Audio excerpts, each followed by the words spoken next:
Sarah Ferguson, often referred to as the Duchess of Excess, has long been synonymous with a lifestyle that teeters on the edge of extravagance and financial peril.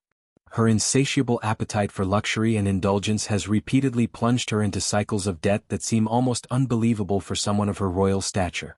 One of the most shocking revelations in recent times involves her acceptance of financial aid from the notorious Jeffrey Epstein, a figure whose name evokes scandal and moral outrage. What began as a seemingly minor loan of £15,000 from the convicted sex offender has now ballooned into a narrative of prolonged dependency, spanning up to 15 years, as uncovered in detailed investigations. This isn't merely a footnote in her tumultuous financial history, it's a glaring emblem of a pattern that has defined much of her adult life, a relentless pursuit of opulence that consistently outpaces her ability to pay for it.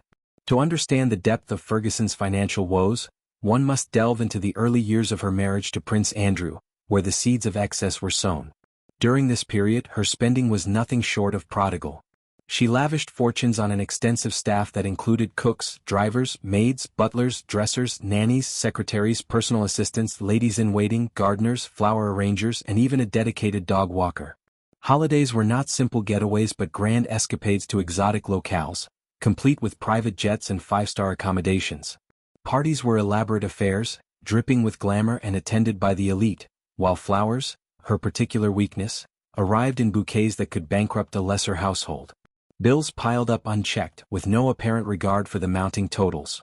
By 1995, her debts had swelled to over £5 million, a staggering sum that included massive tabs run up at iconic stores like Harrods, where she would shop freely, leaving payment as an afterthought. Royal biographer Andrew Loney, whose exhaustive 4-year research culminated in the joint biography entitled, paints a vivid picture of this fiscal recklessness. Despite the enormity of her liabilities, Ferguson operated under a peculiar optimism, convinced that some lucrative deal was always just around the corner. She employed various ways and means to circumvent her financial restrictions, a strategy that kept the creditors at bay but only temporarily.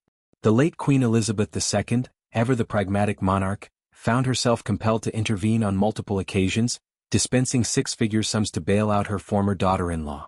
These interventions were not mere gestures. They were lifelines thrown to a sinking ship, highlighting the severity of the situation. However, the palace eventually drew a firm line, issuing a statement that the Duchess's financial affairs were no longer Her Majesty's concern. This severance forced Ferguson to seek alternative sources of funding, leading her down increasingly perilous paths. The Epstein connection emerges as a particularly damning chapter in this saga. In March 2011, amid growing scrutiny over ties between Epstein, Ferguson, and Prince Andrew, it came to light that she had accepted a £15,000 loan from him. In a candid interview with the London Evening Standard's then-editor Geordie Greig, she described the decision as a gigantic error of judgment, expressing profound contrition. Yet, newly surfaced emails paint a far more entangled picture. In these private correspondences, Ferguson is seen pleading for loans ranging from $50,000 to $100,000 to cover what she euphemistically called small bills. She even inquired about visiting Epstein's infamous private island, quipping whether her bankruptcy status rendered it off-limits. The exchanges reveal Epstein's frustration when she failed to repay as promised, including instances where he settled debts she owed to a former employee. A well-placed source close to the matter elaborated that while Ferguson and Andrew publicly claimed to have distanced themselves from Epstein post-conviction, it was Epstein who ultimately grew weary of her incessant requests. She borrowed far more money off him than has ever come out, the source confided. In public she said one thing but in private she was always holding out the begging bowl. This dependency on Epstein was not an isolated incident but part of a broader tapestry of borrowed funds from friends and acquaintances who eventually regretted their generosity. Take, for instance, her close friend Lily Matani, who in August 1994 advanced £100,000 to finance a lavish holiday in the south of France. When Ferguson repaid only £5,000, Matani resorted to threatening legal action through the High Court. Ferguson countered that she had assumed the bulk was a gift, a claim that strained their friendship irreparably. Loney's research uncovers even more granular examples of her profligacy.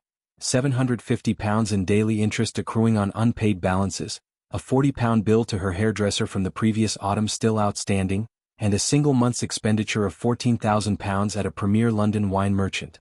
She was known to gift dozens of £300 crested keyrings from a top jeweler to charity workers aiding her organization, children in crisis, each one a small but symbolic extravagance.